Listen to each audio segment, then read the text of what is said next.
और इसी खबर पर हमारे संवाददाता जतिन हमारे साथ जुड़ गए हैं। जतिन, बड़ी खबर आज अगर दो बड़े मुख्य बिंदुओं पर देखें तो एक तरफ केजरीवाल और के कविता को आमने सामने बैठाकर पूछताछ करवाई जाएगी, कन्फ्रंट को लेकर तैयारी हो रही है। दूसरी तरफ भगवंत मान कह रहे हैं कि वहीं जेल के भीतर से दिल्ली की सरकार चलेगी। आज बिल्कुल देखिए, सबसे पहले इस सवाल का जवाब आपको दे दूं कि अरविंद केजरीवाल और के कविता दोनों से ईडी दफ्तर के अंदर पूछताछ कल भी की गई और आज सुबह तकरीबन 9:30 बजे के आसपास एक बार फिर से जब अधिकारी पहुंचेंगे तो पूछताछ का दौर शुरू किया जाएगा। दोनों से अलग अलग यूनिट बनाई गई है। एक यूनिट अरविंद केजरीवाल से पूछताछ कर रही है और दूसरी यूनिट के कविता से पूछताछ कर रही है। साउथ लॉबी का क्या इन्वॉल्वमेंट था, सभी से जो पूछताछ की जा रही है उनको बाकायदा कागज पर लिखा जा रहा है।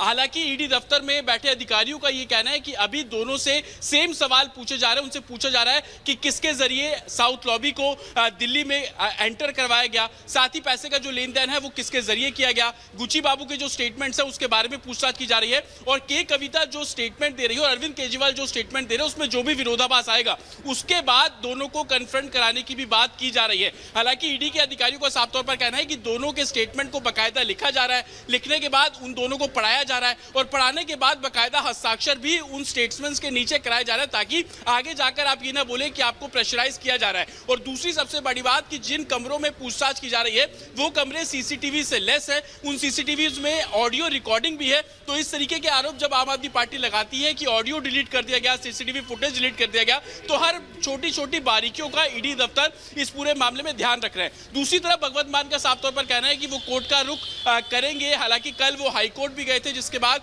अब बुधवार को इस पूरे मामले में सुनवाई होगी। वो इस पूरी गिरफ्तारी को अरविंद केजरीवाल गैर कानूनी बता रहे हैं तो हाईकोर्ट इस मामले में बुधवार को सुनवाई करेगा। लेकिन जिस तरीके से वो ये दावा कर रहे हैं कि ईडी कस्टडी में या यूं कहें कि जेल में बैठकर वो सरकार चला पाएंगे, इसको लेकर कोर्ट की परमिशन लेना बहुत ज्यादा जरूरी है। और सुबह आम आदमी पार्टी के कुछ लोगों द्वारा ये बोला गया कि अरविंद केजरीवाल ने ठीक है जतिन, बहुत ही महत्वपूर्ण जानकारी आप दे रहे लेंगे। इसी बीच अपने दर्शकों को एक और बड़ी खबर बता दें। संबित पात्रा की कांग्रेस को चुनौती, कहा केजरीवाल ईमानदार, ये कांग्रेस कहती थी और अब कांग्रेस माने शराब नीति बिल्कुल सही, प्रेस के सामने बयान दे कांग्रेस नेता। ये बड़ी खबर आपको बता रहे हैं जहां पर संबित पात्रा की कांग्रेस को ये बड़ी चुनौती और उनका कहना है कि कांग्रेस कहे कि केजरीवाल ईमानदार है, जो ये शराब नीति बनाई गई थी ये बिल्कुल ठीक थी। और इसके बाद लगातार यहां पर आरोप प्रत्यारोप की तस्वीर भी देखने को मिल रही है। मोनिका, तो आश्चर्य होता है देश की विपक्षी पार्टियों पर, आश्चर्य होता है कांग्रेस पार्टी की विडंबना को देखकर। पानी पी पी कर कांग्रेस पार्टी अरविंद केजरीवाल को कोस रहे थे, शराब घोटाले के तथ्यों को लेकर के, उसके फैक्ट्स को लेकर के प्रेस कॉन्फ्रेंस कर रहे थे और आज वो कह रहे हैं कि अरविंद केजरीवाल जी के साथ जो हुआ वो गलत हुआ। मैं एक चुनौती देना चाहता हूं। ये चुनौती है सोनिया गांधी जी के लिए, ये चुनौती है मल्लिकार्जुन जी के लिए, ये चुनौती है राहुल गांधी जी के लिए और ये चुनौती है तमाम कांग्रेस के दिग्गज नेताओं के लिए कि आप एक बार कैमरे में आज प्रेस कॉन्फ्रेंस करके कहिए कि हमारे नेता अरविंद केजरीवाल कट्टर ईमानदार है। आप दिल पर हाथ रख के कहिए कि अरविंद केजरीवाल जी ने शराब नीति में, शराब पॉलिसी बनाने में कोई घोटाला नहीं किया। यदि आप ये कह देंगे कि अरविंद केजरीवाल कट्टर ईमानदार है तो हमें लगेगा वास्तविक रूप से आप जो कह रहे हैं वो आपकी दिल की आवाज है। कांग्रेस को चुनौती देते नजर आ रहे हैं तो दूसरी तरफ मनोज तिवारी ने हमला बोला है अरविंद केजरीवाल पर। अरविंद केजरीवाल पर मनोज तिवारी ने प्रहार किया है। केजरीवाल ने कानून तोड़ने की कसम खाई है, कहना है मनोज तिवारी का। बीजेपी के नेता का स्वराज से शराब तक का सफर तय किया अरविंद केजरीवाल ने, ये कह रहे हैं मनोज तिवारी। तो बड़ी जानकारी आप तक पहुंचा रहे हैं, यानी कि बयानबाजी का ये जो देखिए जो दौर है वो लगातार देखने को मिल रहा है। अरविंद केजरीवाल और आम आदमी पार्टी को लगातार घेरा यहां पर जा रहा है। अरविंद केजरीवाल के गिरफ्तार होने के बाद आज जब आप सोचने बैठेंगे कि क्या क्या हुआ है, क्या चल रहा है, तो आपके दिमाग में एक कहानी आएगी जिस कहानी का टाइटल होगा एक सफर स्वराज से शराब तक। एक सफर शुरू हुआ, जो बात तो कर रहा था स्वराज का, लेकिन खत्म हो गया है शराब पर। बच्चों को शराब पिलाने की जिद पर, गली गली शराब की दुकान खोलने की जिद पर, और उसके अंदर एक बहुत बड़ा स्कैम, शराब घोटाला। अरविंद केजरीवाल ने ठान लिया है कि ना तो हम कानून का पालन करेंगे और ना तो किसी को कानून का पालन करने की प्रेरणा देंगे, भले संविधान की शपथ लिए हो। तो भारतीय जनता पार्टी लगातार आम आदमी पार्टी को घेरती हुई नजर आ रही है। तो उधर दिल्ली में आम आदमी पार्टी के तमाम कार्यकर्ता रोजाना प्रदर्शन करते नजर आ रहे हैं। आईटीओ में महिला कार्यकर्ताओं ने प्रदर्शन किया है। जगह जगह दिल्ली में आज प्रदर्शन होने वाला है। आम आदमी पार्टी के तमाम कार्यकर्ता लगातार अरविंद केजरीवाल जिस तरीके से ईडी की कस्टडी में है, इसको लेकर अपना विरोध दर्ज कराते हुए नजर आ रहे हैं, अपनी आवाज बुलंद कर रहे हैं, भारतीय जनता पार्टी पर निशाना साध रहे हैं। मैं भी केजरीवाल नाम के ये देखिए जो पोस्टर्स बैनर्स हैं, ये जगह जगह यहां पर लगा दिए गए हैं और इसके साथ ही इन पोस्टर बैनर्स को लेकर आम आदमी पार्टी के तमाम कार्यकर्ता प्रदर्शन करते हुए नजर आ रहे हैं। ये तस्वीरें आप जो देख रहे हैं, ये तस्वीरें आईटीओ दिल्ली की तस्वीरें हैं। आईटीओ दिल्ली की ये तस्वीरें जो कि बेहद मेन चौराहा है और यहां पर देखिए किस तरीके से महिला कार्यकर्ता प्रदर्शन करती हुई नजर आ रही हैं और अरविंद केजरीवाल ईडी की कस्टडी में है और इसका विरोध दर्ज कराती हुई नजर आ रही हैं। तो लगातार जो तस्वीरें हैं हम आप तक पहुंचा रहे हैं यहां पर। तो ये आम आदमी पार्टी के कार्यकर्ताओं का प्रदर्शन। तो दूसरी तरफ आपको एक और जानकारी दे दें कि बीजेपी भी आज प्रदर्शन करने वाली है। आम आदमी पार्टी के करप्शन की होली जलाएंगे, बीजेपी का कहना है। वीरेंद्र सचदेवा बांसुरी स्वराज जलाएंगे करप्शन की होली।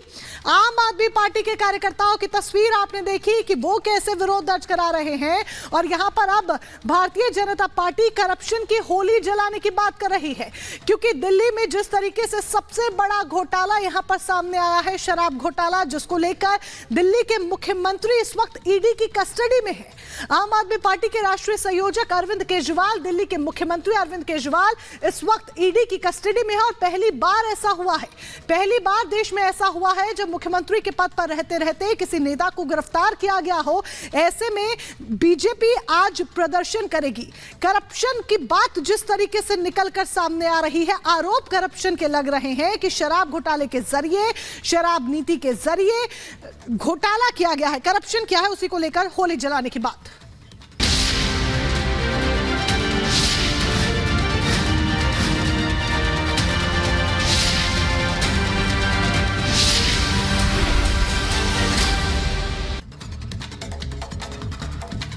और 2024 के चुनावों का जिक्र यहां पर आप कर लेते हैं। यूपी के बीजेपी उम्मीदवारों पर सूत्रों से बड़ी खबर आपको बता दें। सहारनपुर से राघव लखनपाल उम्मीदवार बनाए गए। सूत्रों के हवाले से खबर, मेरठ से भी सिसोदिया का नाम सामने आया, गाजियाबाद से अतुल गर्ग का नाम निकलकर सामने आ रहा है। हालांकि ये जो जानकारी आप तक पहुंचा रही है, सूत्रों के हवाले से बड़ी जानकारी आप तक पहुंचा रहे हैं, एक एक कर हम आप तक नाम पहुंचा देते हैं, क्योंकि यूपी की 10 सीटें जिस पर माना जा रहा है कि आज उम्मीदवारों के नामों का ऐलान संभव है। सहारनपुर से जिनको टिकट मिला है उनका नाम है राघव लखनपाल, बरेली से छत्रपाल गंगवार, मेरठ से सत्येंद्र सिसोदिया, पीलीभीत से जितिन प्रसाद, गाजियाबाद से अतुल गर्ग, अलीगढ़ से सतीश गौतम। तो ये नाम निकलकर सामने आ रहे हैं। सूत्रों के हवाले से बड़ी खबर, क्योंकि बीते दिन सीईसी की बैठक होती है और सीईसी की बैठक के बाद माना जा रहा है कि आज किसी भी वक्त भारतीय जनता पार्टी अपने उम्मीदवारों की 5वीं लिस्ट जारी कर सकती है, जिसमें तमाम ऐसे बड़े राज्य जिनके उम्मीदवारों का नाम का ऐलान होगा, जिसमें पश्चिम बंगाल, बिहार, ओडिशा, यहां तक कि उत्तर प्रदेश तक शामिल है। उत्तर प्रदेश की 10 सीटों का जिक्र यहां पर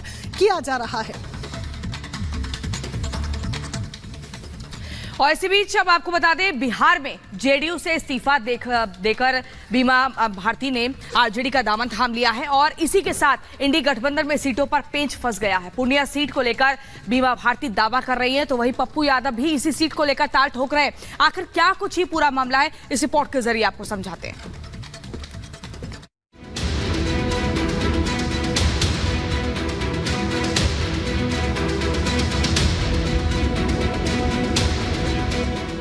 देश में लोकसभा चुनाव होने जा रहे हैं, तारीखों का ऐलान हो चुका है। कहीं टिकट बंटवारे का खेल जारी है, तो कहीं टिकट के लिए भागम भाग दिखाई दे रही है।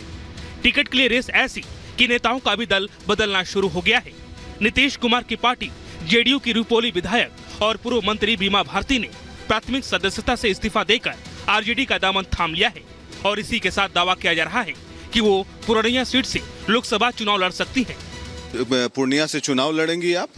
हमारे राष्ट्रीय अध्यक्ष, नेता विरोधी दल तेजस्वी जी और हमारे पूर्व मुख्यमंत्री राबड़ी देवी जो माता है, जो उनका आदेश होगा उसका पालन करेंगे। जहाँ टिकट मिलेगा तो लोकसभा लड़ेंगे। चाहती हैं पूर्णिया से चुनाव लड़ना? बिल्कुल लड़ेंगे। हमारे चुनाव आरजेडी के टिकट पर बिल्कुल लड़ेंगे। हमारे नेता का आदेश होगा तो लड़ेंगे।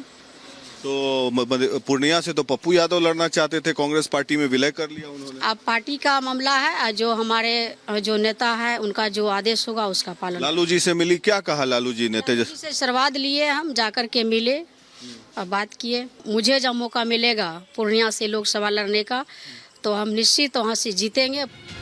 4 दिन पहले जापका कांग्रेस में विलय करने वाले पप्पू यादव भी पूर्णिया से लोकसभा चुनाव लड़ने का दावा कर रहे हैं, लेकिन बीमा भारती का आरजेडी में आने से पप्पू यादव की चिंता बढ़ गई है और ऐसे में आरजेडी और कांग्रेस में तकरार होने से इंडी गठबंधन में दरार बढ़ती नजर आ रही है।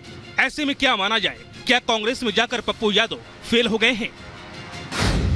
जन अधिकार पार्टी का कांग्रेस में विलय होने के साथ पप्पू यादव की सिर्फ और सिर्फ एक ही डिमांड थी कि उन्हें पूर्णिया लोकसभा से महागठबंधन उम्मीदवार बनाया जाए। इससे पहले भी वो यहाँ से सांसद रह चुके हैं। पिछले 3-4 महीनों से इस इलाके में पसीना भी बहा रहे थे, लेकिन लालू यादव ने पूर्णिया सीट को बीमा भारती को टिकट देने का फैसला लिया है। तो क्या लोकसभा चुनाव से पहले जेडीयू में फूट पड़ गई है, क्योंकि पप्पू यादव ने भी सोशल माइक्रो ब्लॉगिंग साइट पर पोस्ट कर अपनी मंशा जाहिर कर दी है।